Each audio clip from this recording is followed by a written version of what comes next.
Hi everyone, I would like to welcome you all to another digital conversation hosted by the Lahore Literary Festival. My name is Iman and I'm delighted to be hosting today's session. Here with me, I have a dynamic panel of three Pakistani women who have left their mark on the literary community in the literary scene and are celebrated as national as well as international poets and writers. I would like to take this opportunity to introduce this panel. First, I would like to introduce Miss Mavic. She is based in Lahore. She is a poet and a writer. She studied English and French literature at the University of Punjab, and she topped her class, which made her which gave her the prestigious scholarship at the Sorbonne University to study modern letters. Her poetry has been published in local and international magazines such as Vallum, Sugar Mule, The Missing Slate, as well as Khan's book Capitals. She has been nominated for the Pushcart Prize for her poem Karachi, and her past editorial positions include editor at Libas International, Hello Pakistan, and Tea Edit, lifestyle magazine of Express Tribune. She currently serves as the publishing editor or the editor in editor in chief at Aleph Review. Welcome. Thank you. Next, we have Sofia Khan, and I would like to say that this is the first time Sofia is here with us at the Lahore Literary Festival. She has not been with us before, and you may know her from Dear Yasmin, which is her debut novel, which won her several accolades uh, and was nominated for the Shakti Bhatt First Book Prize and KLF Gets Pharma Fiction Prize. She also she has an MFA in writing from Sarah Lawrence College. And her newest book includes The Flight of the Arcana, which came out in early 2020. Hi, Sophia. Thank Welcome. you. A very warm welcome to you, actually. So Um, happy to be and I saved the best for last, which is Ayesha Shafi. Hi, Ayesha, and she studied English and IR at the University of Buckingham and Webster Graduate School, London. Her poems have been published in Luna Luna, Clinic, 3am Magazine, Poetry Rails, Black Box Manifold. She has published two uh, poetry anthologies. The first one called Odd Circles in 2014, and the second one called Quiet Women in 2018. She has served as poetry editor for The Missing Slate, a Breathe journal, and is a senior editor at the Aleph Review. Uh, and she also has her own online literary journal called the Online Pandemonium Journal, a platform for creative, um, new emerging creatives. Welcome, Aksha. Thank you, Man.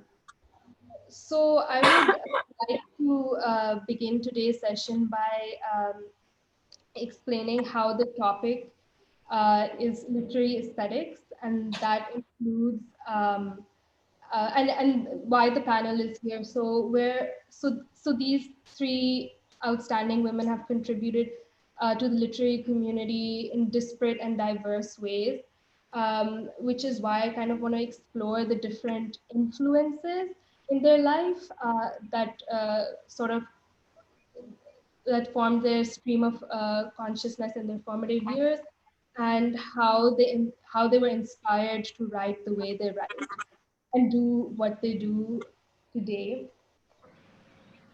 So my first question is to Ms. Mehwish Amin, actually. Since she runs the very prestigious Aleph Review, which is the premier literary anthology in Pakistan, I kind of want to know a bit more about the story or the history behind how the Aleph Review came into existence.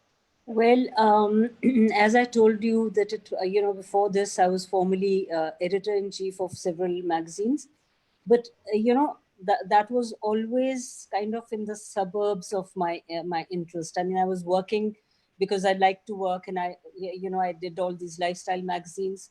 Libas, as you know, also has a fair chunk of literature and the arts in it. And but I was always writing simultaneously. I've always been interested in writing.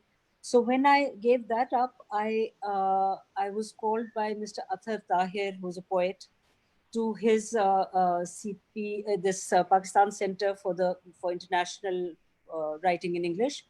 I was called, and I was, he told me to volunteer to gather archives from a lot of very well-known Pakistani authors and poets. So I suggested to him that we should start a journal, because that the archive material should go somewhere, it should go out. It should not be just because his idea was that basically the archive material is kept at the Kinnaird College premises, and I thought it should go out and then be disseminated. So from it started with that, and of course I'm like very interested in literature, but also in art, because my mother was an artist, Jamila Masood, and she was a sculptor. So I wanted to bring the two together, and also right at the beginning of my career, when I started writing, I we didn't have all these online, obviously, publications and journals to go to. But I do remember the role of a mentor, and that mentor for me was Tawfiq Rafat, who's an English poet, and Kaleem Umar, and they mentored me personally and helped me write my poetry and fixed it and did all that. So I then came up with this idea that we should have this journal which puts the old, the established with the new, with up and coming talent. And we should also have art, I mean the same, I mean established artists as well as new ones, because the art scene in Pakistan is really diverse and really amazing. So both sort of, this was the first along the way, Mr. Athar Tahir kind of disappeared from the scene. And then I took it upon myself to carry this forward. And that's when I incorporated, Ilona Yusuf was always there, but Afshan, I wanted to have people around me who were almost passionate about, writing, literature, the arts, whatever, what have you. And then slowly we built up an editorial team, and we've published four anthologies, and now we have a website. So every fortnight, each one of us editors, that's Ilona Yusuf, myself, Hassan Tahir Latif, and Afsha, we curate the website, and we choose something from the Alif reviews from before, and we write our own musing or whatever might, and then we also ask somebody new to pitch in. And so far I think it's been doing very well, and that's the story basically why I started it. But it's been amazing, really. It's been an amazing journey, and now we have a lot of people, not only from all over Pakistan but from abroad as well. I mean, so a lot of people seem to be interested. They seem to consider it a magazine that has good production values, which it does. And I want to also mention that besides the editorial team, there's a very good pre-production and layout team, which is Jamil Masood and Sana Hassan. So I want to mention all my teammates. And so it's going well. It's going very well. And thank you for asking about its origins. It's so wonderful to hear that. I also want you to tell this story because you told this story to me once before Yeah. as well about the Broken Leg Publishing. So she has a publishing house. Please tell everyone how the name came into existence. Okay, well, it came into existence because shortly after I had several meetings with Athar Tahir and Ilona and Momna Mela and Hira Nagib at the Kinnaird College headquarters. And then somehow we kind of, we dispersed. I don't know. I think Athar Tahir got busy in something else that he was planning to have, a conference or something. And I just was jogging one day and I broke my leg. And I just was laid up for 6 weeks, more than that actually. And I thought that was a really good opportunity. Instead of a lot of people suggested to me, oh, catch up with all your, films and do all that. But I thought it was a really good opportunity for me to get together a nucleus team and start the journal at that point.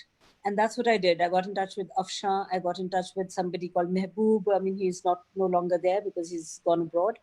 And Ilona, who was always part of she's a poet. She's in Islamabad. She's part of our team. And we just had meetings like with my leg up in plaster. I mean, whenever we could physically or otherwise, or by phone, by whatever. And we came out with the first issue of the Alif review, which was on Tawfiq Saab, my mentor. So this is it. The monochromatic sort of work, and had monochromatic paintings in it. And each time we have a theme, and that theme changes every year. And so we've had 4 anthologies so far, and we are the 5th one is in the oven, so to speak. And Oh, so that's the story of the Broken Leg publications. thank you so much for that. Aksha, I want to talk a bit more about your role in the Aleph Review, how you came, how you joined the team, and how you're liking it. Well, I was very lucky because when I published my first chapbook, I was in touch with Sir Athar Tahir at Kinnaid. And he actually put me in touch with Mrs. Amin. And that was when she was just getting the whole idea of the journal together. And I remember at that time, we really didn't know exactly what we had in our hands, because the amount of talent that has actually come out has been enormous. At first, we met with quite a bit of cynicism from perhaps certain quarters, and we didn't really realize how much Pakistani talent is abroad, and there are lots of people who are writing and who don't really have a platform in which to publish in Pakistan. So I'm very happy that Alif has provided a kind of portal or a kind of hope to all these emerging and young writers, so they can actually see their work in print. So the journey has been absolutely fantastic. I mean, Mrs. Amin and Ilona Yusuf have been like mentors to me, and we've got Hassan Tahir, and we've got a very dynamic team who's interested in a lot of different things like art, graphic design, hybrid photography. So we bring all of that to the table. I think this is why we've been so successful. That's really nice to have, a good team, and also to establish an anthology that's so coherent and authoritative. And you're receiving publication submissions from all over the world, and I Yeah, just think it's exactly. commendable. Yeah. And because the quality is so good, international writers and poets have reached out to us as well. We published some of the best international writers out there as well. So it's a very unique publication I in that agree. aspect. Sophia, I'd like to move on to you. And since you're new here, and a lot of maybe some of our LLF may not be familiar with your work, would you like to talk a bit more about it? Well, sure. Since we're talking about the Aleph review, I'll start with short stories, which are something I've started experimenting with in the past few years. I think Aleph published my second ever short story, for which I'm That's true. eternally grateful because it really gave me the confidence to go further in that form. But mostly I focused on novels. My first one, as you mentioned, is called Dear Yasmin. It's the story of a young girl on a quest to find her missing mother, and also of a man accustomed to living in fictions, reconciling himself to the reality of the real world. Um, I got the idea. We talked a bit earlier about how you're interested in the curriculums of schools and what we learned growing up in our formative educational experiences. And I got the idea because I read so many tragic romances. And then I got to a point where I got a little frustrated. And I thought, what if I transpose these somewhat hyperbolic plot elements onto the present? What would happen? So that was the starting point for that. And it spiraled. And that book taught me that um, everything you can imagine is real, basically. So my second book is science fiction. It's a complete departure. Features another young girl on a quest. She gets wrapped up in this web of conspiracy and has to get to the bottom of this very complicated plot. It was a lot of fun to write. Right. And I also wanted to touch a bit more on uh, your uh, your new book, The Flight of the Arcana, which you sent to me. So thank you for that. And I thought it was really interesting because you touch upon a lot of different themes, such as feminism, such as class, such as race, such as community. And sometimes I think that's a bit out of fictional, though it's in complete as in like science fictional capacity and fantastical and all of that. But I sometimes think it's out of fictional because maybe you've gone through all of those things and as a woman. So can you talk a bit more of that and relating yourself to Nyx a little?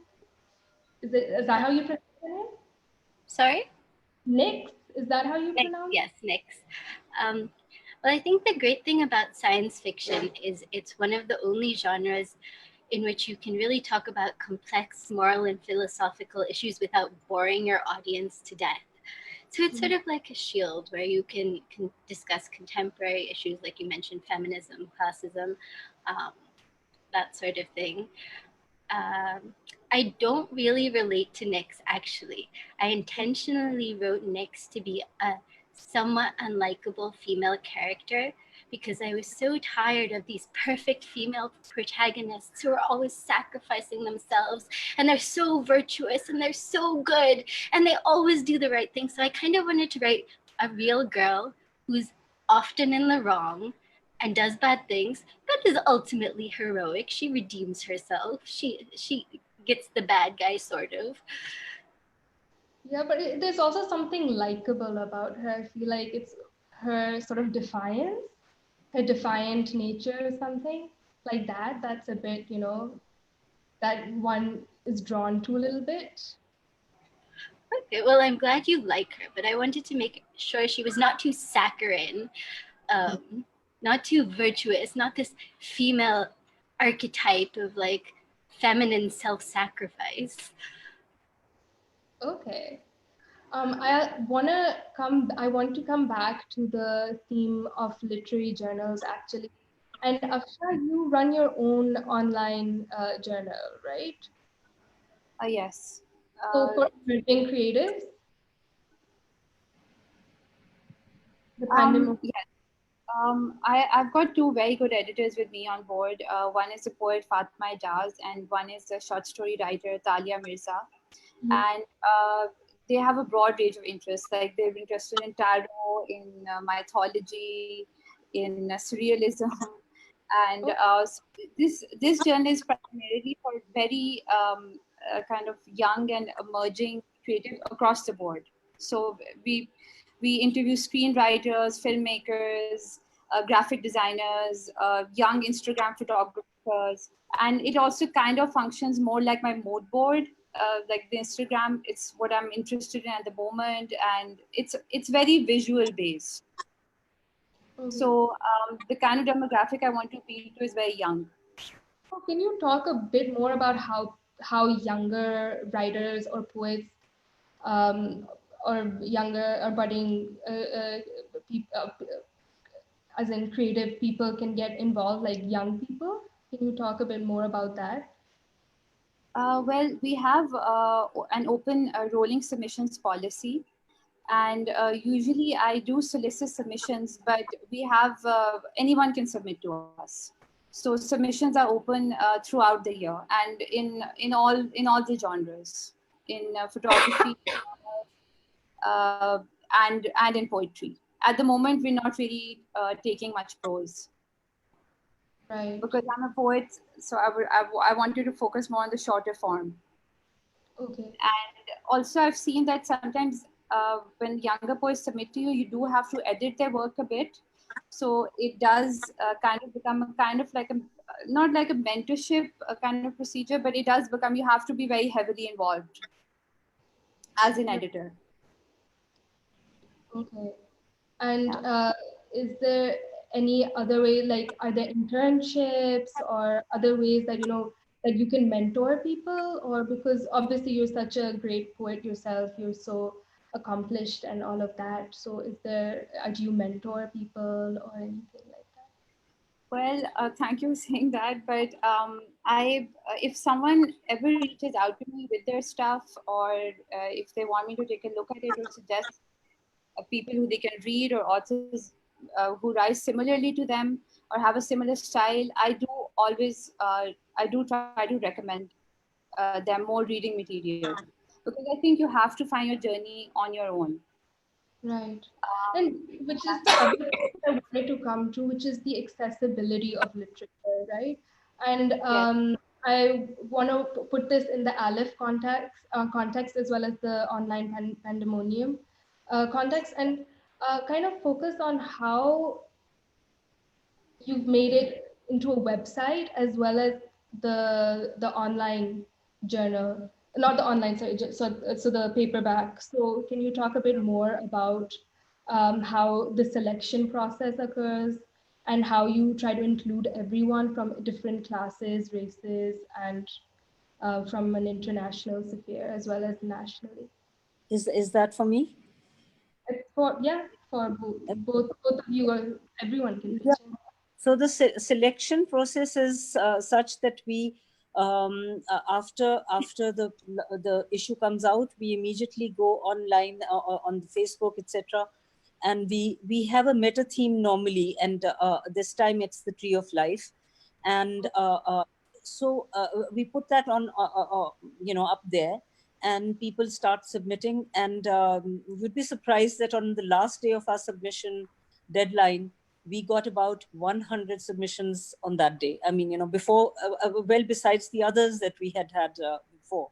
So obviously, and we've also had quite a few occasions where we've been to LUMS and to other places where we've thanks to the whole team, I mean, which is, the Asia Society, LUMS, then Afshan, you also enabled a particular thing at that entourage. We've had many kind of little sittings and things, and plus we have a launch every year except this one because of COVID, and so we try to be as much as accessible as possible, and the main thing is that we want to reach out to young Pakistani talent, because I just feel that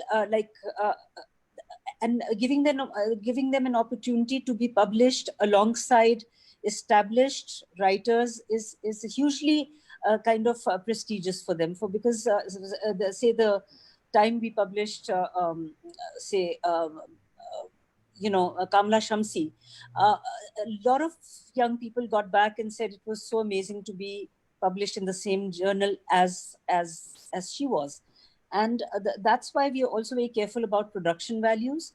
We are very, very, although we make it a point to be very inclusive, but then we have a long period of, everybody keeps on asking us, why don't you do it twice a year or more often? But we have a very intensive thing of going through all the material. Sometimes we do this mentorship thing that you've mentioned. Sometimes if you find that there's basically a lot of potential within a writer, but there needs to be editing. We suggest things to them. It's up to them whether they accept that or they don't. But we do that, and then we get fully immersed into the process of getting art for our issue. So each year it's been a different thing. It's been there was magical realism as a theme, and the second, in which Sofia also contributed, and so we got art which kind of reflected, always art which is reflective of our subjects. I mean, never illustrative. I mean, have never done illustrations as such. Then the third time around, it was only photography. So we collected photographs from all over. The fourth one was Departure, and we had Shazia Sikandar as a cover kind of story. Shazia Sikandar and Sadia Abbas. So we took that as a point of departure for the art also, fine and, meticulous and miniature painting. So we like to be inclusive for the art as well as for writing in all ways. And now that the website has come up, you're even more welcoming of people who write, whether they're slightly more established or whether they're a new whether it's new talent. I mean, so I think we are more inclusive now. I think Right. Afshan would be. And even in terms of age, what's the Oh, minimum age? there's no minimum. There's no minimum. There's no maximum. We have had, we've had people of all ages, and I think as long as there's a kind of there's talent, and obviously the younger you are, we've had some very good talent, but the younger you are, you need to go through that refining process. So when you stack up against some writers who are slightly older, more mature, perhaps your writing will, we then suggest to them to keep on writing, to refine their work and to come back to us, because simply because if the work is not as mature as some of the others which has been submitted to us. So obviously we can't, just for the sake of it, we will not pick up something from a 16-year-old, but if a 16-year-old writes prodigiously, we will. We will. Yeah. I also want, Afsha, I read Quiet Women, Afsha's, some of the poems, and all I can say is, even though the title is Quiet Women, Afsha's not very quiet. Yeah. Do you think it's more confessional? Or, Yes, I think that's the right word. I think that the title itself was perhaps about a phase in my life, perhaps where I felt like I couldn't speak that much, or perhaps I felt like I should keep slightly silent about a lot of things. And I think it had a lot to do in molding my identity as a writer, in the sense that perhaps I wouldn't speak much, but I would write everything. So I think that kind of confusion also kind of brought about these poems, because I do talk very frankly about a lot of things in our society. So yeah, that's where the title comes from, Quiet would you Women. like to read something from this? Well, I'll read from the poem that you liked. I read a little bit from it. Yeah, the one that I was, yeah. Yeah. So the poem is titled Ativan, Atraxia, a July Evening. And I'm reading a short stanza from this poem. Uh, all literature is evil when you're climbing down the wood dew, down the lit stairs, and the blood in your supporting hand comes to the surface like jetsam. Everything is occult, the human cacology of the whirring dark, your throat heavy with new and gravid betrayals. Your plea for slumber is the alphabet in chalk on summer breath. Thanks for that. Is that the end? Thank you for that. Um, my actual next question is for all of you. And I want to talk a bit more about the rise of literary journals and how, I've mentioned this before, how literature has become, or I mean, content has become so accessible online.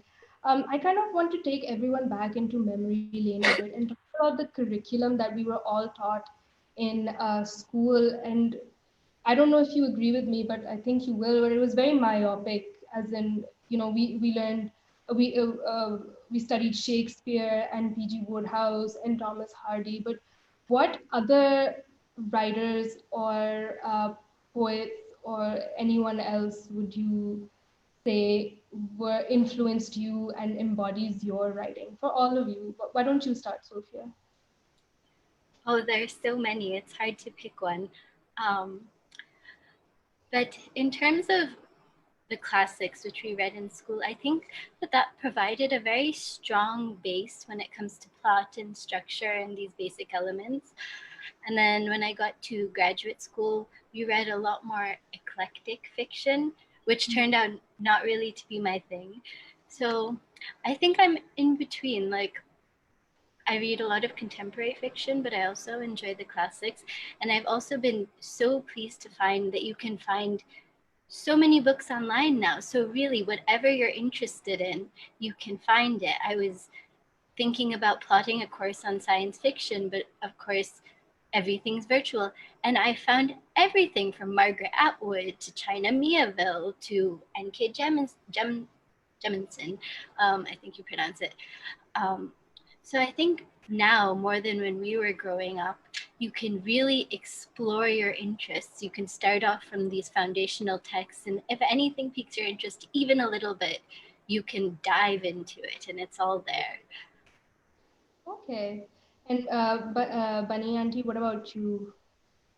Well, I remember when I was doing English literature, it was oddly restrictive, the kind of poems that we read. And like you said, I mean, just the normal stuff. And the changing point in my life came when I was at Kinnaid, and Tawfiq Rafat and Kaleem Umar came over for a short session.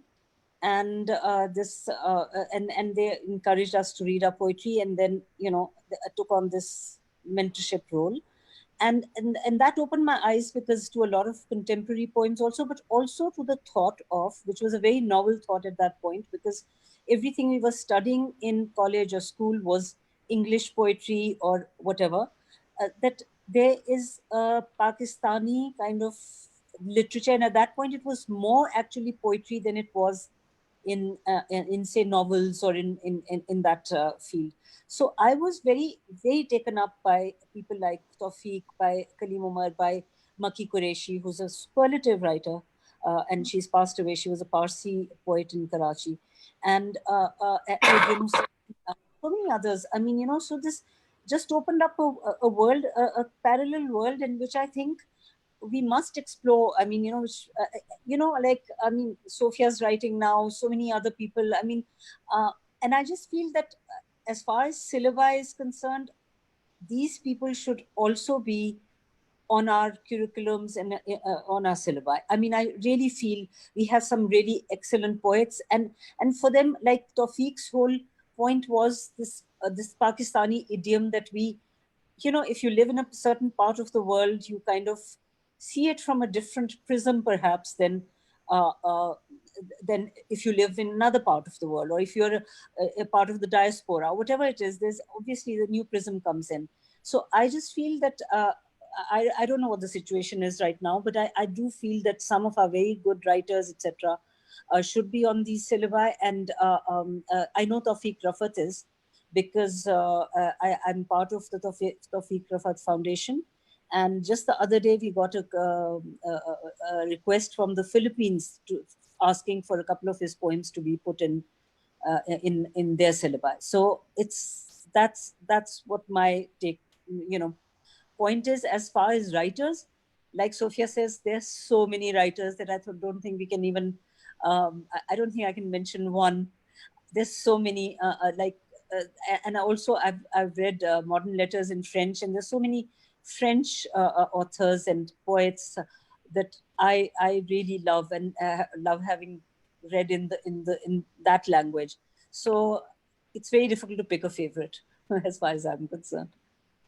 Afsha, like I said, your work is very confessional, so I'm going to point straight at the straight at Sylvia Plath. And is she one of your bigger influences? First, I would like to say that I do agree with Mrs. Amin, in the sense that I think we were given a very myopic view in our curriculum, and we usually just read classics like Romeo and Juliet and Tennyson's Lady of Shalott, and we read a bit of Alexander Pope and everything. But I only got to know about the other schools of thoughts and kind of a more dissident kind of work in university, where I did encounter the work of Sylvia Plath and the confessionals like Anne Sexton and John Berryman. And they really opened up a whole new world, because it's actually the first time where they kind of propagated their own myths, in the sense that they made their own lives, into a kind of personal mythology, in the sense in which Plath Hello. deceased father as a kind of saint, and in the sense of which she refers perhaps even to her husband Ted Hughes. So I felt like that really drew me in, because it's a very autobiographical form of poetry, which is also very metaphorical. Hmm. Okay, that's interesting. On that note, So yeah. okay. On that note, I would like to end this discussion. It's been really lovely. Thank you all for being here, and I hope everyone watching enjoyed this. And thank you for everyone who tunes in every week, twice a week. We usually have sessions on Fridays and Sundays. And yeah, thank you so much. Bye. Thank you. Thank you, Thank Man. you. Bye. Bye-bye. Bye.